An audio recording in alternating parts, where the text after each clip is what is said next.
Lakini ndio pale nilipobadilisha nikasema kwenye madhhabu ya Shafi'i ubuwatun, ukhuwatun, umumatun, bunuwatun wala.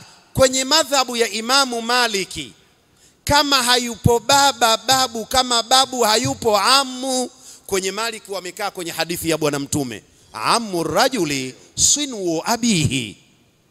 Kaka anaingiaje wakati baba yake mkubwa mtu ama baba mdogo ni sawa kabisa na baba yake mzazi? Kwa hiyo kama hayupo baba anakuja ami, baba mkubwa ama baba mdogo kwenye madhhabu ya Imamu Maliki. Lakini katika madhhabu ya Imamu Shafi anasema hapana. Ikiwa amu rajuli swinu abihi lini walil abi far'un, mbona baba ana faru na faru ni mwanawe kaka wa binti? Ami kaa pembeni, brother wake njoo, baba kape. Kwenye gogoro hili sasa munisikilize, narudi kwenye maudhui yangu, ndipo kilipokuja kipengele kwenye sheria cha tazwijul abadi ma'a wujudil aqrabi.